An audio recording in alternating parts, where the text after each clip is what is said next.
Look around at the modern jungle economy today. And honestly, you gotta ask yourself, why are so many young apes just completely broke? I mean, they're entering the workforce, they're working hard for their leaves, and yet they can barely afford a single banana, let alone a whole treehouse to live in. What exactly is going wrong in this financial ecosystem? Let's figure it out. Okay, let's dive into this. Welcome to This Explainer. Today, we're going to use the jungle economy, where leaves are money and bananas are assets, to break down exactly how modern finance works. Consider this your official survival guide. We're going to navigate some incredibly complex financial concepts, but we'll strip away all that confusing jargon to reveal how the system actually functions. So here's our map for today's journey. First, the student loan jungle. Then, credit cards and mortgages. After that, planting your banana tree. Fourth, the macro jungle economy. And finally, inflation and market crashes. Okay, starting off with part 1, the student loan jungle and why young apes are broke. So a young ape wants to get a good job, right? To do that, they borrow a massive pile of leaves to go to school and learn, fancy big brain words. Now, what's really interesting about this is that it creates a massive liability right from day one. And a liability is basically just a debt our monkey owes. So before they've even started earning a steady stream of leaves, they're already weighed down by this huge obligation to the monkey bank. They are essentially starting their financial life in the negative. And, well, if that liability gets too overwhelming and the monkey simply cannot pay back the leaves they borrowed, a default happens. This can lead to penalties, even more debt, and eventually the ultimate and kinda absurd reality where a monkey just stands up and shouts, "I declare bankruptcy!"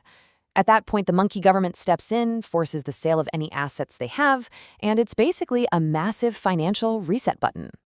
Moving on to Section 2, credit cards and mortgages, also known as the debt trap. Now, when a monkey uses a leaf card to buy bananas, the monkey bank pays for them upfront. But the monkey has exactly 30 days to pay the bank back. If they do, life is great. But if they don't, bam, they get hit with compound interest. The bank charges a percentage of the debt, adds it to the total, and then charges interest on that new, bigger number every single day. So a few small bananas can rapidly turn into a massive, inescapable trap if you miss that 30-day window. And then comes the biggest purchase of all, right? A banana house. Unless a monkey is just incredibly rich, they're going to need a mortgage. A mortgage is a loan from the monkey bank that you pay back over, say, 15 to 30 years. But here's a fun and honestly slightly terrifying fact for you. The literal translation of the word mortgage is death pledge. Yeah, literally a death pledge. You're pledging to pay back these leaves for a very, very long time, complete with a fixed or adjustable interest rate. And getting that house? Oh, it often involves a chaotic auction process. Just picture this. The auctioneer monkey sets a starting bid for a rare, highly valuable banana house. Then monkeys just start wildly shouting out escalating offers. 400,000 leaves, 450,000, 500,000. It is fierce, it's stressful, and the house ultimately goes to the highest bidder. Then, after paying a mountain of application fees, appraisal fees, and inspection fees, the monkey finally gets the keys to their death pledge. All right, Section 3, planting your banana tree to grow your wealth. Think of investing basically like planting a banana tree and just waiting for it to grow over decades. But how you do it absolutely matters.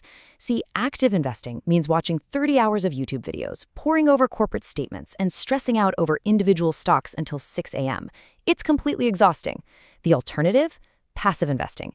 This is where a monkey simply buys into an index fund, basically a bundle of the top 500 monkey companies, and they invest a set amount of leaves regularly, totally regardless of what the market is doing. It's low stress, it's diversified, and historically, it's very reliable. But some monkeys just want to get rich quick, so they use something called leverage. Leverage is when a monkey takes, say, 10 of their own leaves, but borrows 90 leaves from the bank so they can buy 100 leaves worth of bananas. Now, if the banana price goes up 10%, boom, they double their money. They feel like an absolute genius.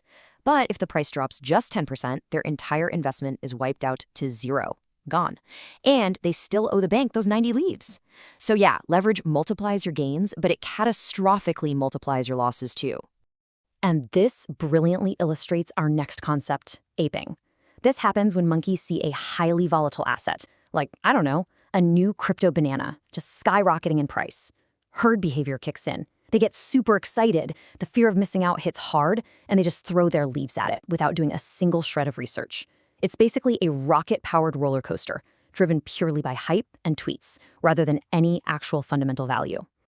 Let's zoom out now for Section 4, the macro jungle economy, focusing on global trade and taxes. So, countries interact through trade, but sometimes governments step in using tariffs.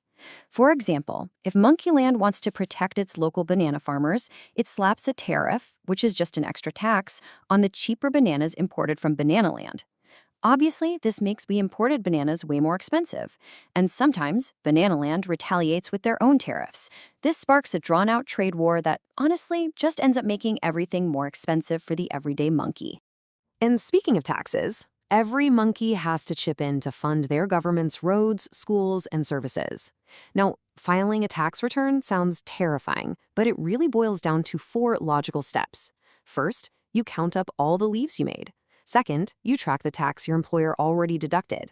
Third, you claim deductions for any work-related expenses. And finally, step 4, you calculate if you owe the government more leaves or if they actually owe you a refund. Easy, right? Now, the macroeconomy is actually incredibly fragile, especially when it comes to global supply chains like oil or, in our case, the global banana supply. To put things into perspective, roughly 20% of all global exports pass through one tiny geographical choke point, the Strait of Hormuz. If geopolitical tensions rise and the single waterway gets blocked, the global supply of bananas just plummets. Prices skyrocket everywhere, and massive inflation ripples through the entire jungle economy. It's a huge domino effect. Which brings us to our final part, Section 5, inflation and market crashes, or what happens when the bubble pops. Let's move on and see how this all builds into a financial bubble. A bubble happens when the price of something goes way, way beyond what it's actually worth. It usually follows 4 stages. Phase 1 is discovery. Some cool new thing comes out. Phase 2 is mania. Everyone thinks this new thing is going to make them rich, they leverage their leaves, and prices just explode. Then comes Phase 3, panic. Reality sets in and monkeys rush for the exits to sell. And finally, Phase 4, the crash. The price totally collapses, leaving leveraged monkeys with worthless assets and a mountain of debt. And we've seen this exact cycle play out in real history. The sources highlight a really stark example from 1929. The banana market was absolutely booming. Everyday monkeys were investing using borrowed leaves. And the president at the time confidently declared that the nation was nearer to the final triumph over poverty than ever before in history. That statement turned out to be tragically ironic, because just days later, the panic set in. On Black Thursday, Black Monday, and Black Tuesday in October 1929, the market completely imploded. Literally, in a single day, 16 million bananas were panic sold. The market lost 14 billion leaves, wiping out nearly half of the entire nation's wealth almost overnight.